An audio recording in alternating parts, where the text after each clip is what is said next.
नमस्कार साथियों, मेरा नाम है आर के सिंह। संस्कृति आईएएस के यूट्यूब चैनल पर आप सभी का स्वागत है।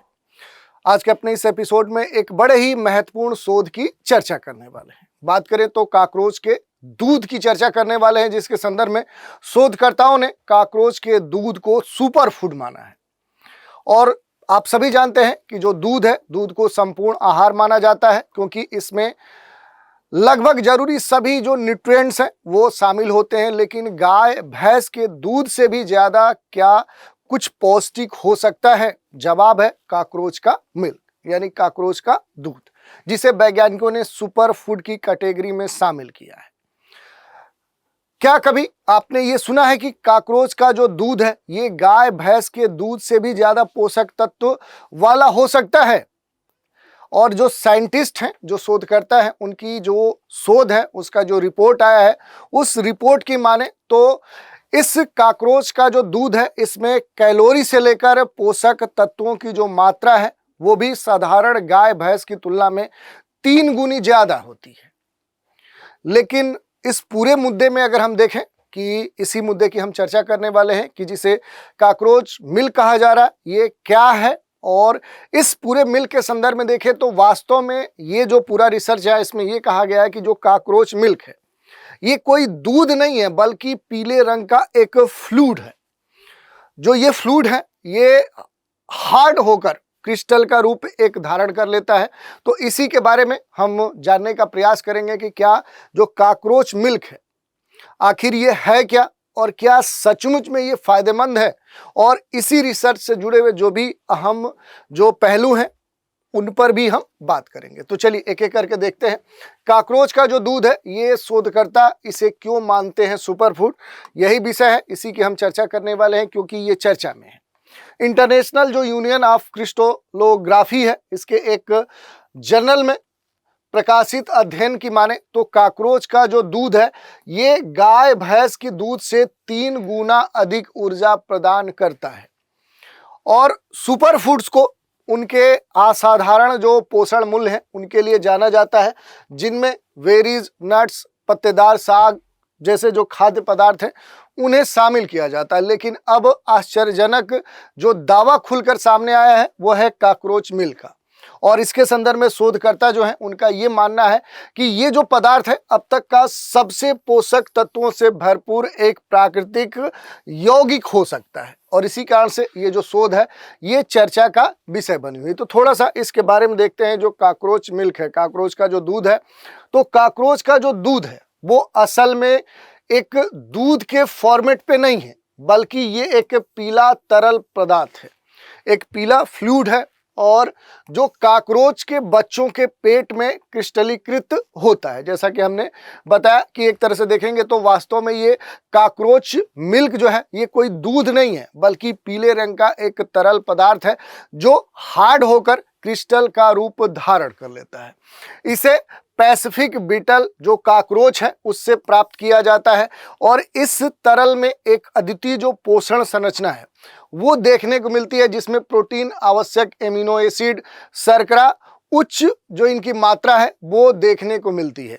और जो काकरोच का दूध है, जैसे कि अन्य जो स्तनधारी हैं उनका जो दूध होता है वो अपने बच्चों को जो भी विकास और पोषण की जो आवश्यकता है वो सुनिश्चित करने के लिए उपलब्ध कराती हैं। तो ठीक ऐसे ही देखें तो इसका जो उपयोग है, जो यहाँ पर पीला जो तरल पदार्थ है, इसका जो उपयोग है ये मानव उपयोग के लिए नहीं किया गया है। और इस पर अब रिसर्च देखने को मिल सकता है कि ये जो तरल पदार्थ है वास्तव में क्या एक प्राकृतिक यौगिक है, और आने वाले समय में आखिर इसका क्या भविष्य हो सकता है। थोड़ा सा एक और विषय है, जैसे काकरोच के दूध का जो पोषण मूल्य है, अगर इसकी हम बात करें तो शोधकर्ताओं का ये कहना है कि जो काकरोच का दूध है ऊर्जा के लिहाज से देखें तो वो काफी महत्वपूर्ण हो जाता है।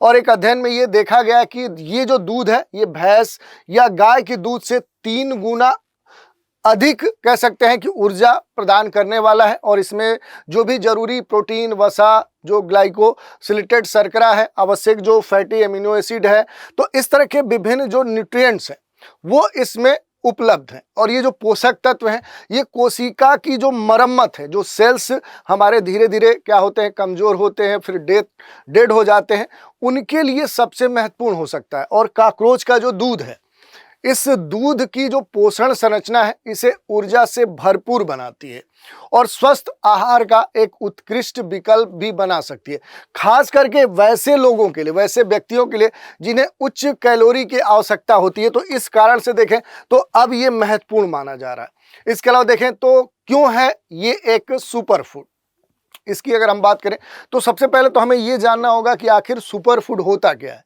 तो जो सुपर फूड शब्द है इसका जो इस्तेमाल है ज़्यादातर नेचुरल जो फ्रूट्स हैं उनके लिए किया जाता है, या नेचुरल जो कह सकते हैं कि अलग अलग फूड्स होते हैं उनके संदर्भ में किया जाता है, जो कि कैलोरी में लो होने के साथ ही जो भी जरूरी पोषक तत्व हैं उनसे वो भरपूर होते हैं। लेकिन जो सुपर फूड्स हैं ऐसी कोई अलग से कैटेगरी नहीं बनाई गई। हालांकि ऐसे जो फूड हैं जो हाई न्यूट्रिशनल वैल्यू रखते हैं उनमें ज़्यादातर आप देखेंगे तो विटामिन्स, मिनरल्स, एंटीऑक्सीडेंट्स होने के साथ ही जो कैलोरी की मात्रा है वो कम होती है। तो इस प्रकार के जो पदार्थ हैं उन्हें सुपर फूड्स कहते हैं।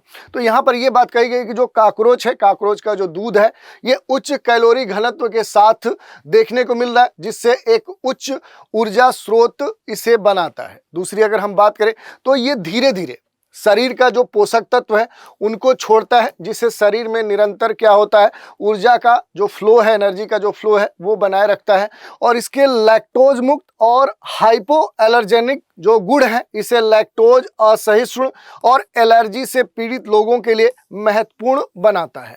और इस प्रकार ये एक अच्छा विकल्प हो सकता है उन लोगों के लिए जो कहीं ना कहीं पारंपरिक डेयरी उत्पादों से कहीं ना कहीं परहेज करते हैं, यानी कि जो पारंपरिक पुराने तरीके हैं डेयरी के उत्पाद उससे वो पसंद नहीं करते हैं, तो उनके लिए ये एक नया विकल्प हो सकता है।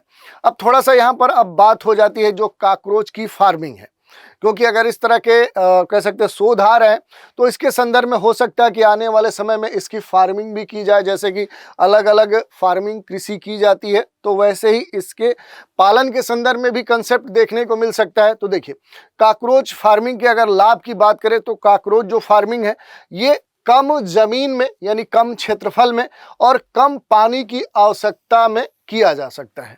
इसके उत्पादन के लिए देखें तो बड़े पैमाने पर जमीन या किसी भी संसाधन की आवश्यकता नहीं होगी, जो कहीं ना कहीं जो फूड क्राइसिस है, कहें तो जो फूड क्राइसिस है, जो खाद्य संकट है, उस संकट के समय में महत्वपूर्ण साबित हो सकता है उसके समाधान के तौर पे।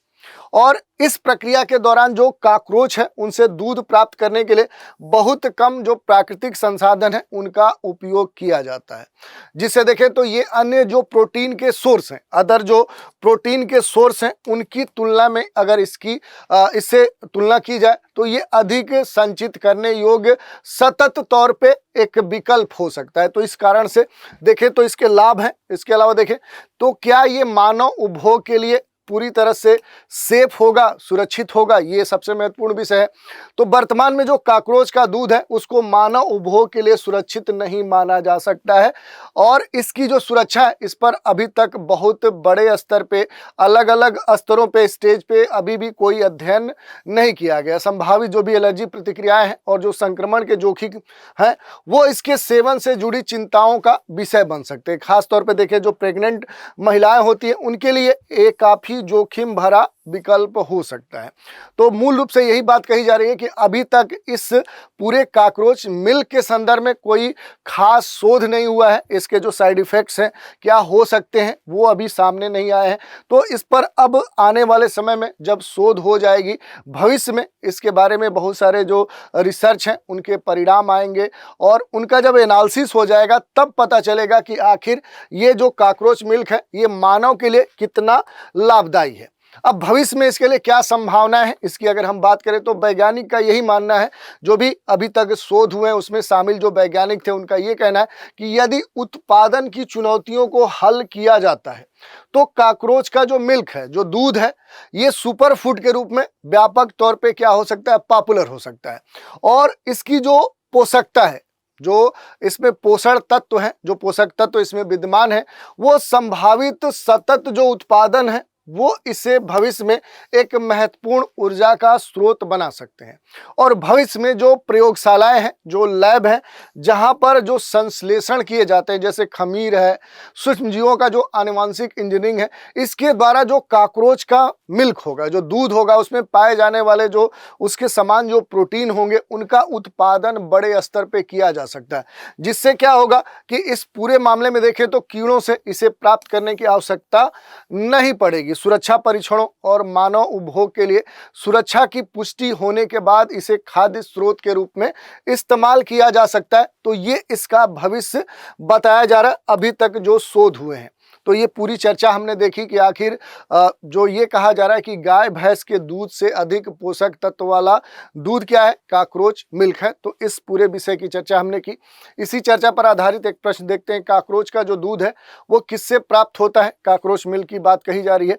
घर के कॉकरोच से, पैसिफिक बीटल कॉकरोच से, जल कॉकरोच से, किसी भी प्रकार के कॉकरोच से? तो इसका उत्तर आप दे सकते हैं। तो आज के एपिसोड में इतना ही। आप सभी हमारे साथ बने रहें, इसके लिए धन्यवाद।